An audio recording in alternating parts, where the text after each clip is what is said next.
देखो हमारे पास दिया हुआ है निम्नलिखित समीकरणों को हल करें। ठीक है, ये क्लास 7th का 4.2 एक्सरसाइज का क्वेश्चन है। ठीक है, सबसे पहला वैल्यू हमारे पास दिया हुआ है NP इक्वल्स टू 100 दिया हुआ है। इसको सॉल्व करने के लिए सबसे पहले क्या करेंगे, इसके साथ जो संख्या रहेगा, यहां देखो दो प्रकार की संख्या है ना, एक 10 है उसके साथ P है और बराबर का निशान है, उसके इस तरफ क्या है 100 है, 100 है। तो हमें P का वैल्यू क्रिएट करना है। इसमें क्या करना है, P का वैल्यू क्रिएट करना है या P का मान निकालना है। P का मान निकालने के लिए हम लोग को क्या करना होगा, P को ले लेना होगा। P के साथ जो संख्या अगर साथ में लगा हुआ है तो उसको बटे में निकाल लेंगे। ठीक है, ये 10 कहां चले आया, बटे में।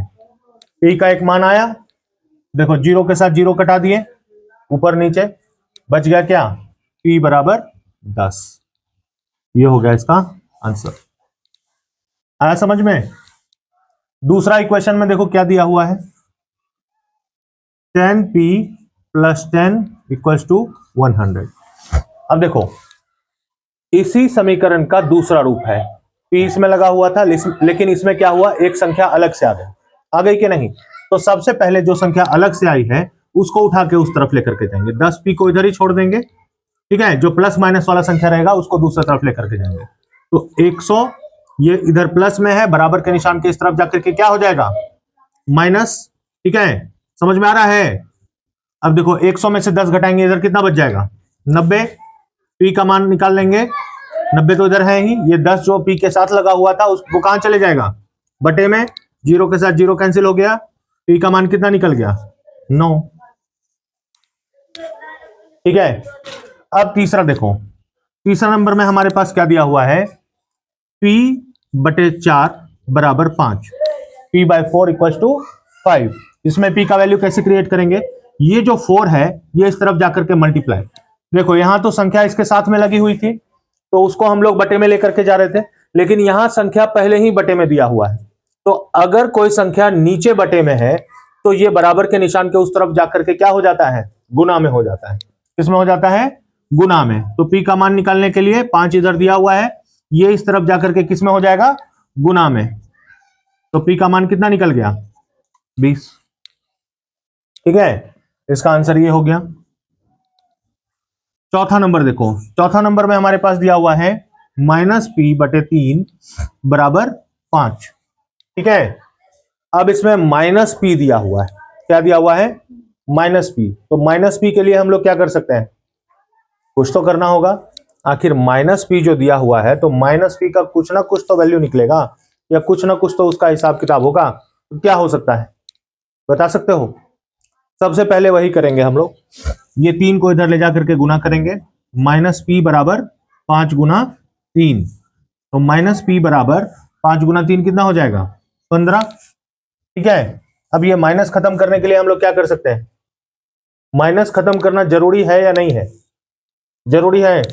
पांचवा नंबर में हमारे पास दिया हुआ है 3P बटे 4 बराबर 6। तो सबसे पहले क्या करेंगे, 4 को इस तरफ लेकर के जाएंगे, 3P बराबर 6 गुना 4। तो 3P बराबर कितना हो गया, 6 चौके 24। अब P का मान निकाल देंगे, 24, 3 को नीचे लगा देंगे, कितना बार में कट गया, 8। P बराबर कितना निकल गया, 8। ठीक है, उसके बाद देखो 6 नंबर, 6 नंबर में क्या दिया हुआ है, 3S इक्वल्स टू -9। ठीक है, इसमें किसका मान निकालना है, S का। किसका निकालना होगा, S का। S का मान निकालने के लिए S को बाहर कर लिए, उसके साथ जो संख्या लगी हुई है, डिजिट लगा हुआ है, अंक लगा हुआ है, उसको हम लोग बराबर के निशान के उस तरफ ले जाएंगे। -9 इधर था ही, ये इसके साथ में लगा हुआ है, इसलिए कहां आ जाएगा, बटे में। कहां आ जाएगा, बटे में। ये कट गया 3 बार में, तो S का मान कितना निकल गया, -3।